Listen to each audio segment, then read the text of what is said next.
Look around your industry, your workplace, your social circle.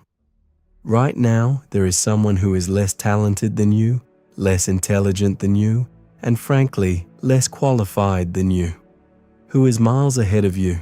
They are claiming the promotions, the relationships, and the respect that you have been quietly waiting for. Why? Because while you are waiting for the perfect moment, the perfect words, and the perfect permission, they simply moved. They don't have better ideas. They just have something far more dangerous: absolute, unapologetic certainty. The world is not a meritocracy. It does not reward the smartest person in the room. It rewards the most certain. Human beings are biologically wired to follow conviction. If you refuse to use the tool of confidence, others will use theirs to step right over you. Today, we are going to tear down the lie you've been sold about confidence and rebuild you into someone who doesn't just enter a room, but alters the gravity of it. You were not born unsure of yourself. You were trained. From a young age, society trained you to seek permission. Praise trained you to please. Rules trained you to wait your turn. Over time, that training installed a tiny, insidious voice in your head. Let's call it the helper. The helper wants to be liked more than it wants to be effective. It apologizes before making a point. It uses softeners like, "I just think," or "Does that make sense?" It makes you physically shrink in your chair.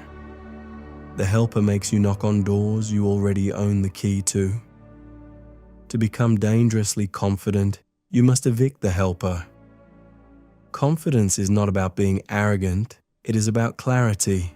Arrogance is a mask for a fragile ego. True presence is quiet power. Start with your physical architecture. Stop nodding by default just to make other people feel comfortable. Stop speaking your statements with an upward tilt at the end, like you're asking a question. Speak your sentences as if they are final decisions, not rough drafts. When you want to explain yourself, don't. Say what needs to be said, and then let silence do the heavy lifting. In boardrooms, in courtrooms, and across history, the person who speaks the least usually holds the most power. We are taught that silence is awkward, an empty space that must be filled. But to the dangerously confident, silence is not emptiness. Silence is control. When you enter a room, stop scanning faces to see if they approve of you. Observe them. Let others rush to fill the silence. Let them over-explain. Let them show their hands. While they are busy performing, you are collecting data. Predators in the wild do not waste energy pacing. They wait until the movement matters. Move as if time is completely on your side. Unhurried movements send a biological signal to everyone around you that you are not under threat. You are not chasing the room's energy. You are creating it.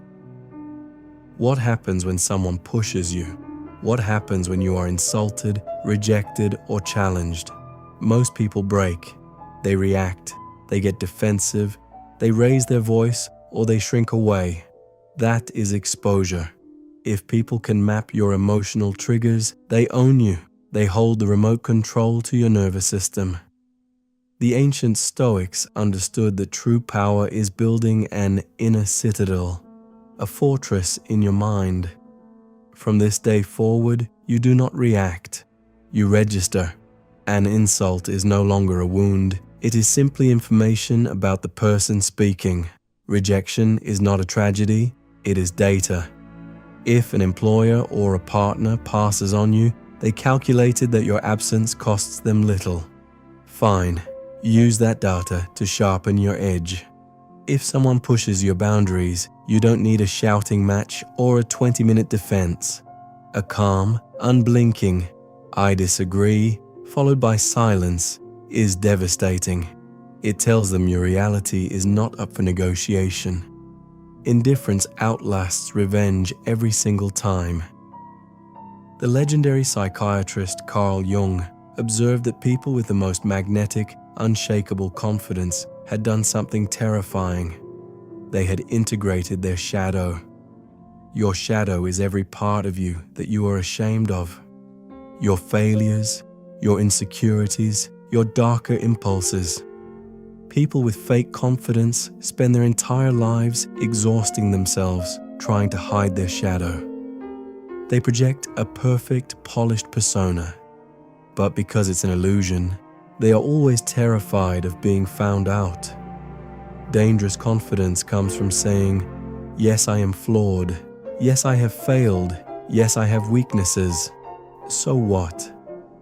When you stop hiding, the world loses its ammunition against you. You become impossible to blackmail, impossible to embarrass, and impossible to manipulate. You achieve psychological wholeness. You no longer need the crowd to tell you who you are because you have already decided. But here is the final, most crucial secret. There's a dark side to this psychology. Charisma and certainty can be weaponized. History is full of toxic leaders who used fake confidence to manipulate, dominate, and destroy. That is the path of the weak. Toxic confidence diminishes everyone in the room. True, dangerous confidence, authentic authority, elevates everyone it touches. When you are truly secure, you don't need to push others down to prove you are high up. You become a catalyst. Because human emotions are contagious, your deep, grounded certainty will physically calm the nervous systems of the people around you.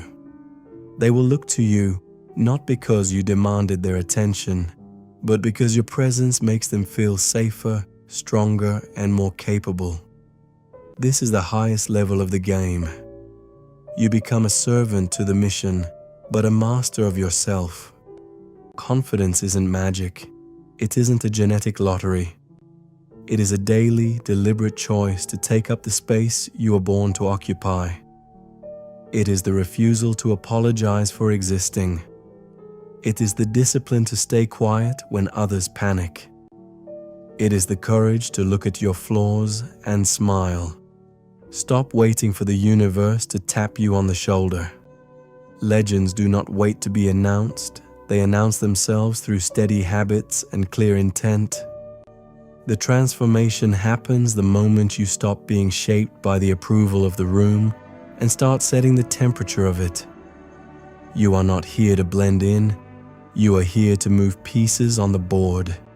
Take the tool. Use it. The world is waiting for you to decide who you are.